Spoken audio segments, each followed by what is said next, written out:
बहुत समय पहले की बात है। एक छोटे से गांव में एक राजा राज करता था।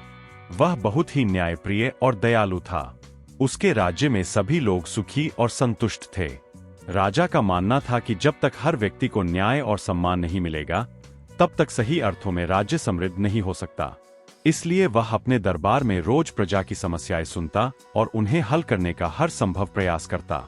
राजा का न्यायप्रिय स्वभाव।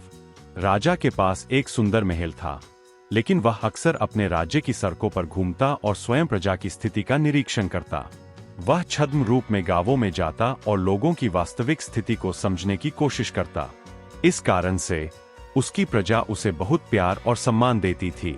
राजा के दरबार में न्याय की कई कहानियां प्रसिद्ध थीं, लेकिन एक कहानी ऐसी थी जिसने पूरे राज्य को यह सोचने पर मजबूर कर दिया कि सच्चा राजा कौन होता है। राजा का फैसला और एक गरीब किसान। एक दिन एक गरीब किसान राजा के दरबार में आया और रोते हुए अपनी व्यथा सुनाने लगा। उसने कहा, महाराज, मैं वर्षों से अपनी जमीन पर खेती कर रहा हूँ, लेकिन अचानक से एक धनी जमींदार ने दावा कर दिया कि वह जमीन उसकी है। उसने मुझसे जबरन वह जमीन छीन ली और अब मुझे वहां जाने भी नहीं देता। मैं कहां जाऊं, महाराज? राजा ने धैर्यपूर्वक किसान की बात सुनी और जमींदार को दरबार में बुलाने का आदेश दिया। जब जमींदार आया तो उसने गर्व से कहा, महाराज, यह जमीन मेरे पूर्वजों की थी। मैंने अपने दस्तावेजों के अनुसार इसे अपने अधिकार में लिया है। यह किसान झूठ बोल रहा है। राजा ने दोनों पक्षों की बातें सुनी और फैसला करने से पहले एक अनोखा उपाय सोचा। उन्होंने कहा, इस भूमि की सच्चाई हमें खुद बताएगी। हम इस भूमि से पूछेंगे कि उसका असली मालिक कौन है। राजा की बुद्धिमत्ता।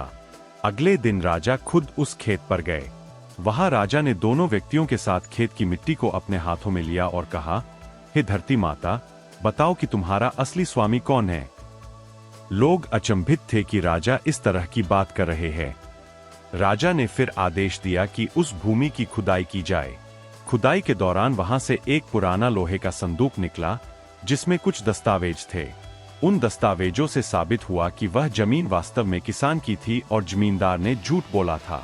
राजा ने तुरंत जमींदार को दंडित किया और किसान को उसकी जमीन वापस कर दी। पूरी प्रजा राजा के इस न्याय से बहुत खुश हुई। राजा का संदेश। इस घटना के बाद राजा ने सभा में कहा, सत्य को छिपाया नहीं जा सकता। यदि हम न्याय के मार्ग पर चलते हैं, तो सत्य हमें अवश्य मिलेगा। हमें हमेशा ईमानदारी और सच्चाई का साथ देना चाहिए। राजा के इस न्यायप्रिय फैसले से पूरे राज्य में उनकी ख्याति बढ़ गई। उनके न्यायप्रिय स्वभाव के कारण उनका राज्य और भी समृद्ध हुआ। लोगों में सत्य और ईमानदारी की भावना जागृत हुई। सीख। इस कहानी से हमें यह सीख मिलती है कि सच्चाई को कभी छिपाया नहीं जा सकता। एक न्यायप्रिय शासक अपने प्रजा के लिए पिता समान होता है और हमेशा सत्य की रक्षा करता है। हमें भी अपने जीवन में सच्चाई और ईमानदारी का साथ देना चाहिए, क्योंकि अंत में जीत सत्य की ही होती है।